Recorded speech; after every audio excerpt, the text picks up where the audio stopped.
Start किया तो बुरा मत मानिएगा, मैं जस्ट वो बता रहा हूँ कि कैसे क्या स्थितियां बनी। तो सबसे पहले हमारे चौहान सरदारों ने ये तय किया कि सम्राट पृथ्वीराज चौहान की जयंती हम सभी चौहान मिलकर मनाएंगे।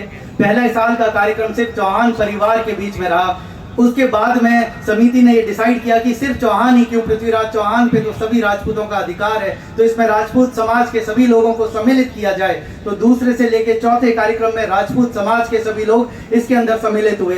पांचवें साल में जब ये जिम्मेवारी बाड़मेर को दी गई तो हमने जोधपुर की कमेटी से ये गुजारिश करी कि ये बाड़मेर की वो धरा है जहाँ 36 कौम के लोग साथ रहते हैं और सम्राट पृथ्वीराज चौहान पे सिर्फ राजपूतों का नहीं 36 कौम का बराबर का अधिकार है। तो बाड़मेर से हमने इसकी शुरुआत करी है और इसके साथ ही ये विश्वास हमारे जितने भी मेहमान आए हैं उन्हें दिलाना चाहता हूँ कि बाड़मेर में सिर्फ और सिर्फ एक समाज का कोई कार्यक्रम नहीं होता। यहाँ जितने हमारे गेस्ट बैठे हैं या सामने जितने भी हमारे जनप्रतिनिधि बैठे हैं ये 36 कौम के द्वारा चूज किए गए हैं। तो आज के बाद हमने ये तय किया है कि जब भी कोई इस लेवल का कार्यक्रम होगा तो 36 कौम की उसके अंदर सीधी सीधी भागीदारी होनी चाहिए।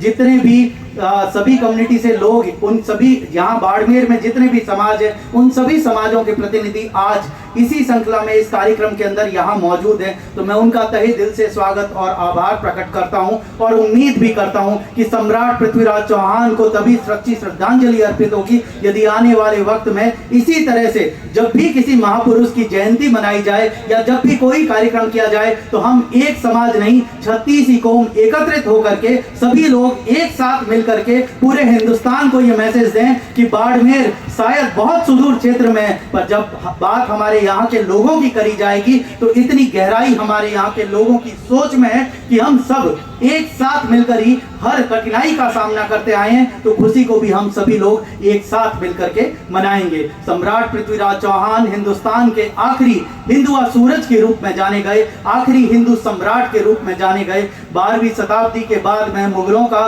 भारत के ऊपर आक्रांताओं का यहाँ पे मतलब उनका राज स्थापित हो गया। तो सम्राट पृथ्वीराज चौहान हिंदुस्तान के इतिहास में एक बहुत बड़ा नाम है। परंतु कहते हैं ना, अभी आज सुबह जब मैं राव साहब से मिल रहा था तब उन्होंने भी एक बड़ी अच्छी बात कही कि दिक्कत यह है कि 12वीं सदी के उस इतिहास के ऊपर बहुत ज़्यादा रिसर्च नहीं करी गई, 12वीं सदी के उस इतिहास के ऊपर बहुत ज़्यादा लिखा नहीं गया। मुझे लगता है आज हमें चिंतन करने की आवश्यकता है, हमें मनन करने की आवश्यकता है, हमें इस बात को समझने की आवश्यकता है कि ऐसा शूरवीर कौन हुआ जिसे 12वीं सदी के बाद आज 2026 में भी उनके नाम के कार्यक्रम पर देखिए लाखों की संख्या में लोग यहाँ एकत्रित होते हैं। तो ऐसी कौन सी क्वालिटी थी जिसकी वजह से उन्होंने समृद्ध हिंदुस्तान को जोड़ कर रखा। तो मुझे लगता है इन सभी की जयंती मनाने की सार्थकता तभी साबित होगी जब आज के वक्त में हम उनसे क्या प्रेरणा ले सकते हैं, उनके द्वारा सिखाई गई ऐसी कौन सी बातें हैं जिनकी प्रेरणा लेके हम समृद्ध हिंदुस्तान